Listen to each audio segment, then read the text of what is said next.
Hello friends, welcome to bliss cinemas. இன்னைக்கு நம்ம தியேட்டர்ஸில் release ஆயிருக்க ஹாப்பி ராஜ் படம் எப்படி இருக்குன்னு பார்க்க போகிறோம். வாங்க வீடியோக்குள்ளே போகலாம். இந்த படத்தில் ஜிவி பிரகாஷ்குமார் நடிச்சிருக்காங்க. இது ஒரு ரொமான்டிக் காமெடி படமாக எடுத்திருக்காங்க. இப்போ இந்த படத்தோட கதையை பற்றி பார்க்கலாம். படத்தோட ஆரம்பத்திலே பார்த்தீங்கன்னா நம்ம ஹீரோ ஒரு பொண்ணுகிட்ட ப்ரப்போஸ் பண்ணுறாரு. அந்த பொண்ணு ஓரளவு ஒத்துக்கிற நிலமையில பார்த்தீங்கன்னா உங்கள் அப்பா யாருன்னு கேட்க இவரு சொல்ல ஐயோ எனக்கு வேணவே வேணான்ட்டு பிரேக்கப் பண்ணிடுது. அடுத்த செகண்ட் நம்ம ஹீரோட அப்பா தான் பார்த்தீங்கன்னா ஜார்ஜ் மரியன். அவர் ஒரு ஸ்கூலில் டீச்சராக இருக்காரு. அவருக்கு ஸ்கூல் பசங்களாம் ஒரு நிக்நேம் வைக்கிறாங்க. அது ஊர் ஃபுல்லாக பரவிடுது.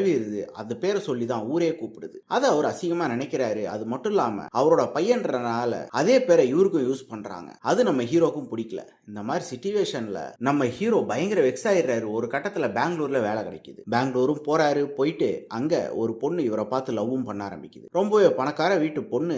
அந்த பொண்ணு என்ன நீயும் நானுமே பேசிக்கிட்டு இருக்கோம், உங்க வீட்டுல வர சொல்லுங்க அப்படின்றாங்க.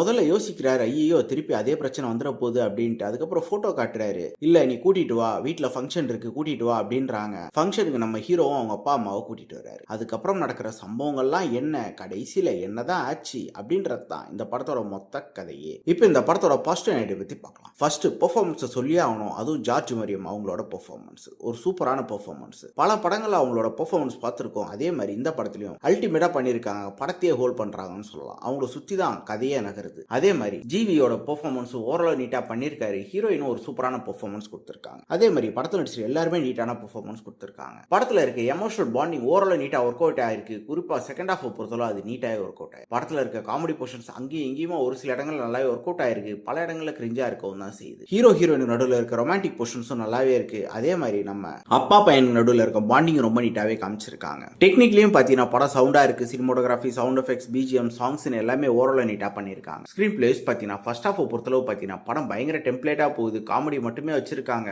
அதுவும் ஒரு சில இடங்கள் தான் ஒர்க் அவுட் ஆகுது. டுவர்ட்ஸ் தி இன்டர்வல் தான் கதைக்குள்ளே போறாங்க. அதுல இருந்து படம் பிக்கப் ஆகி நல்ல ஒரு எமோஷனல் பாண்டிங்கோட படம் முடியுது. கண்டிப்பா இந்த படம் எல்லாருமே ஒன்ஸ் பார்க்க வேண்டிய ஒரு படமா தான் இருக்கு. ட்ரை பண்ணி பாருங்க. இந்த படத்துக்கு நம்மளோட ரேட்டிங் கேட்டீங்கன்னா 10க்கு 6 மார்க் கொடுக்கலாம். இன்னொரு வீடியோல சந்திக்கலாம். தேங்க்யூ.